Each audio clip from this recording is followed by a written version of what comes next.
अक्सर लोग कहते हैं कि आज का जमाना ही बिगड़ गया है, लेकिन मैं आपसे कहूंगा, जमाना नहीं बदला, बदली है इंसानों की सोच। आज हम आपके साथ एक ऐसे हैरान कर देने वाले मामले पर नजर डालने जा रहे हैं, जिसे सुनकर आप यकीन नहीं करोगे कि इंसान कहां तक गिर सकता है।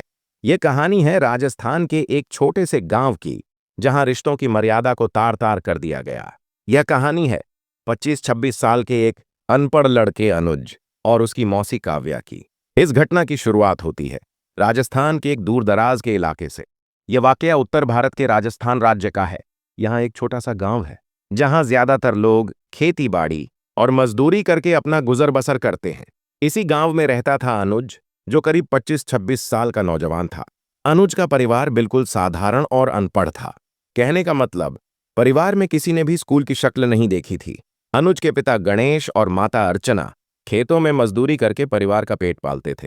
अनुज की एक बड़ी बहन भी थी, जिसकी शादी हो चुकी थी और वह अपने ससुराल में रहती थी।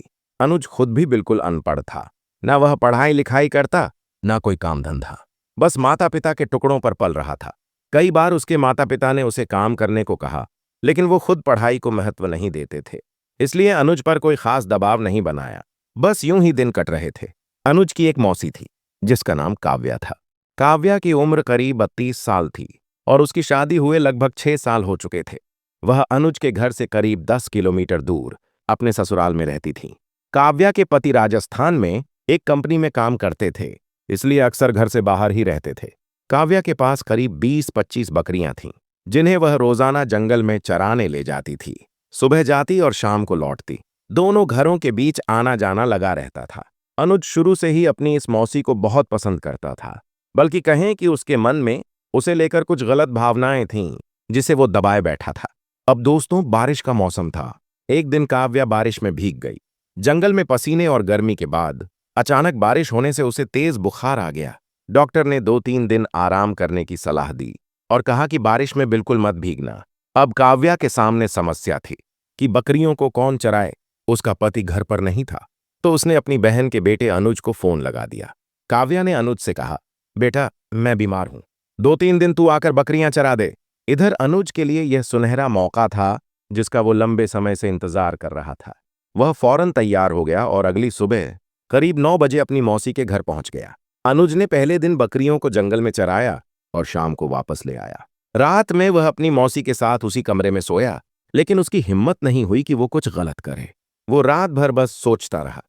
अब दोस्तों, जब इंसान रात भर गलत सोचता है, तो उससे रुका नहीं जाता। अगले दिन अनुज बकरियों को लेकर जंगल गया। वहां उसने एक बकरी को पकड़ा और उसके साथ वो हरकत की जो सिर्फ पति पत्नी के बीच होनी चाहिए। और दोस्तों, अनुज ने बकरी के साथ हैवानियत की। शाम को जब वह लौटा तो मौसी को देखकर उसका मन फिर मचल गया। अब यह सिलसिला लगातार 2-3 दिन चलता रहा। अनुज रोज जंगल में बकरियों के साथ हैवानियत करता और रात में मौसी के साथ कमरे में सोता। अब दोस्तों, छिपा कब तक रहता? गांव की नजर तेज होती है। किसी ने काव्या को भनक लगा दी कि तेरी बहन का लड़का जंगल में तेरी बकरियों के साथ गलत काम करता है। काव्या को पहले यकीन नहीं हुआ। उसने सोचा लोग झूठ बोल रहे हैं, लेकिन फिर उसने तय किया कि आंखों देखी बात का ही यकीन करूंगी। अगले दिन जब अनुज बकरियों को लेकर जंगल गया, काव्या छुपकर उसके पीछे चली गई। वहां पहुंचकर उसने देखा कि उसका भांजा अनुज एक बकरी को पकड़कर उसके साथ हैवानियत कर रहा है। यह नजारा देखकर काव्या के पैरों तले जमीन खिसक गई। वह 5-10 मिनट तक वहां खड़ी देखती रही। अब दोस्तों, यहां एक दिलचस्प मोड़ आता है। जब कोई इंसान ऐसी हरकतें देखता है, तो उसके दिमाग पर क्या असर पड़ता है? काव्या के मन में भी गंदे विचार आने लगे। उसने सोचा, काश मैं उस बकरी की जगह होती। अचानक काव्या ने आवाज दी, अनुज, तू ये क्या कर रहा है? अनुज ने पीछे मुड़कर देखा तो मौसी को सामने खड़ा पाकर उसके होश उड़ गए। वह घबरा गया और उसके पैरों में गिर गया। बोला, मौसी, गलती हो गई, माफ कर दो। काव्या ने कुछ नहीं कहा और घर लौट गई। शाम को अनुज बकरियां लेकर घर लौटा। उसकी हिम्मत नहीं हो रही थी कि वो मौसी की आंखों में आंखें डालकर देखे। उसने अलग कमरे में सोने का फैसला किया। रात करीब 11 बजे काव्या खुद उठकर अनुज के कमरे में आ गई। उसने पूछा, आज अलग क्यों सो रहा है? अनुज ने डरते डरते कहा, मौसी, मुझसे गलती हो गई। काव्या ने कहा, गलती कैसी? तूने वो किया जो तुझे सही लगा। अनुज ने थोड़ा हिम्मत करके कहा, मौसी, असली वजह तुम हो। मैं तुम्हें बहुत पसंद करता हूं, इसीलिए ये सब हुआ। यह सुनकर काव्या को बुरा नहीं लगा, बल्कि वह खिल उठी। उसने कहा, जब तू मुझे पसंद करता था तो मुझसे ही क्यों नहीं कह दिया?